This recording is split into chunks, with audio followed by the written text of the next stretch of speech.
G'day Pete, it's Super Banner again. Mate, I just watched your latest video about uh, some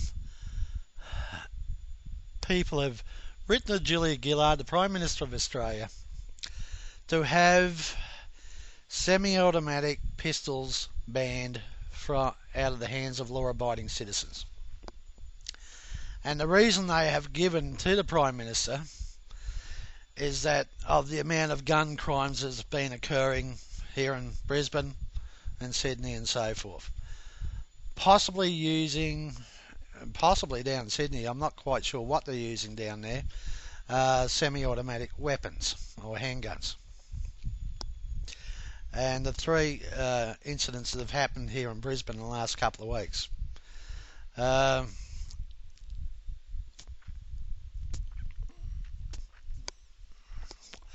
What part aren't they getting? This is a crimes commissioned by criminals who have access to firearms that they're obtaining illegally. These are not law-abiding citizens, these are criminals. The two murders in the last couple of weeks in Brisbane, the shooting of a police officer down the Gold Coast a few months ago, the shooting of a police officer in northern New South Wales. These were committed by criminals. They're not by law-abiding citizens.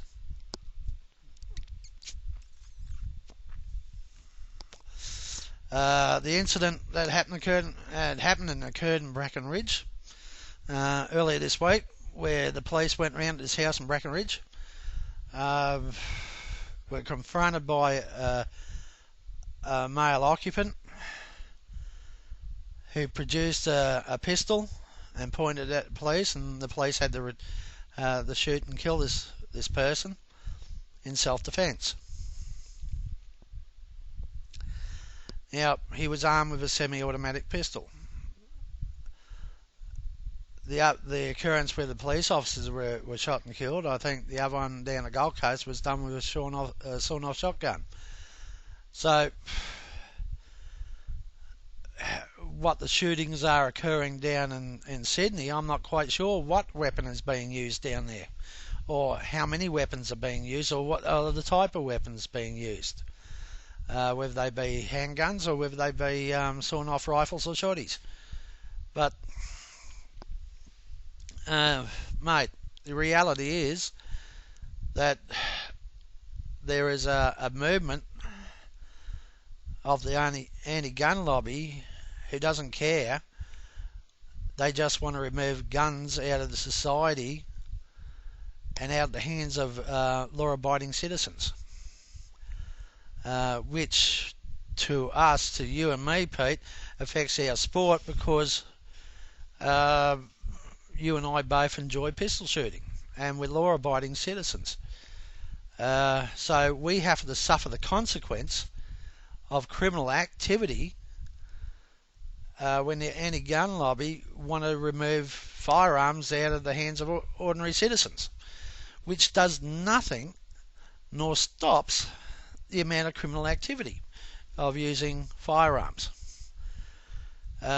Look, in 95, 96, with the gun buyback, the federal government put in a special Medicare clause and levy, purchased back semi-automatic rifles, military-style weaponry, like an M1 carbine, for example, a 30 caliber, different types of rifles and so forth, and in the hopes of reducing gun crime. Well, we bought back all these rifles and we destroyed them. I well remember seeing on TV the good rifles being crunched up and so forth, and I sat there and watched it all, and I thought to myself, well, that was a good waste of millions of dollars.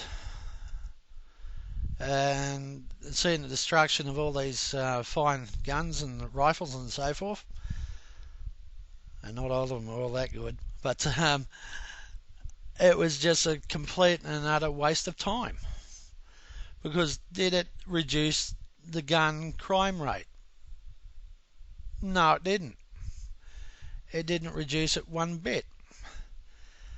Because over the last 15, 18 years, we've had the bikies shooting at each other, we've had other criminal gangs shooting at each other, we've had murders and so forth, even over the last couple of weeks, with the use of firearms. So, has it stopped? No, it has not. It's done nothing. The only thing that it has achieved is removing types of firearms from law-abiding citizens and making it harder to own handguns and rifles and so forth. But the criminals, they don't care. Oh, beauty, they say. Oh, we can get these handguns and we can get these weapons, and we don't care about the laws or gun laws or any types of laws, and we're just going to get these handguns and rifles and do what we want. And they have been, and they've been doing it for what? Not just in the last 10 years, 20 years, 30, 40, 50 years, 60, 70 or 80 years.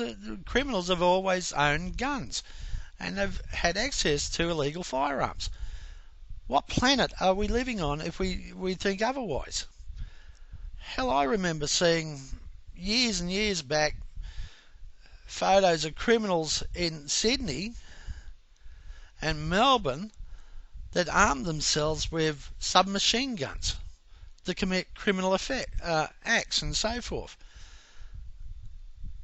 Australian citizens since the 1920s haven't had the use of semi-automatic submachine guns.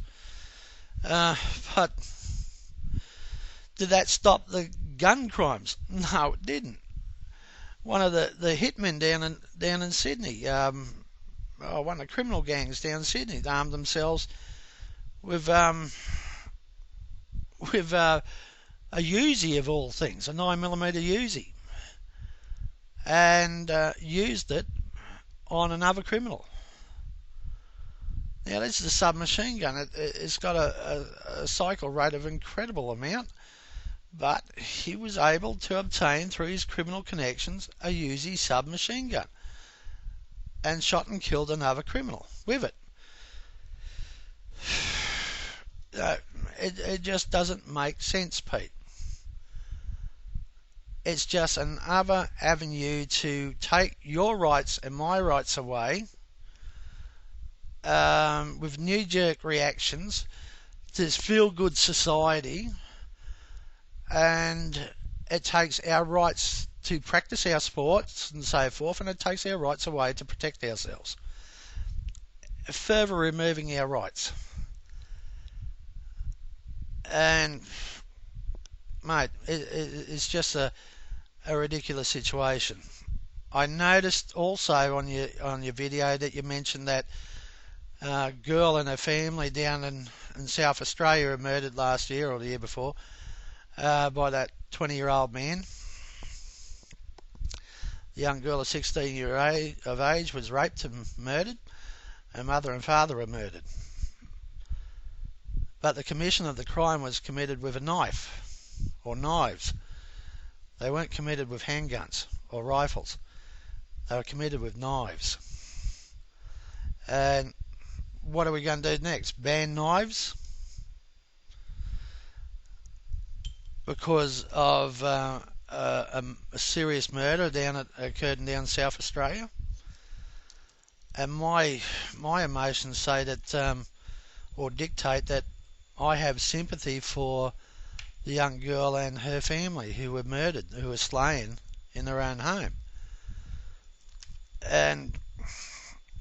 But the weapon of choice at the time were knives, weren't handguns. So, are we producing a society that's nanny stated? I say yes, we are.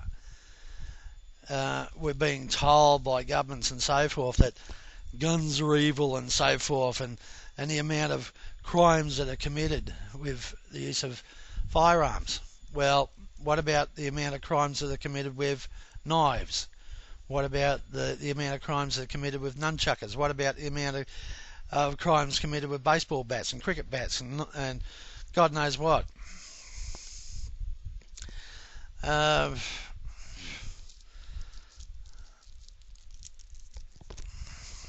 Would I like to see that Australians had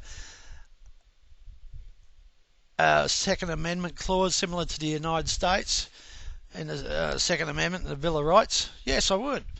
That the citizens of Australia have the right to bear arms. Yes, I would love to see something like that.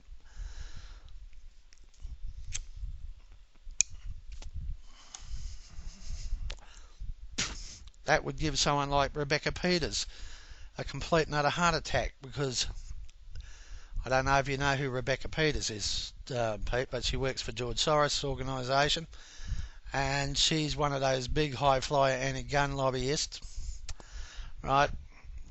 They're well organised and they're slick, and they have the ear of politicians and governments and so forth, and she has come out quite plainly and said that pistol shooters, rifle shooters and so forth, sports shooters and all that, should go find another sport. Because she plainly wants to remove firearms out of the hands of law-abiding citizens. When it comes to criminal activity, she sits there and goes, huh? Right? Anyway, Pete, I'll talk to you later. Bye, mate.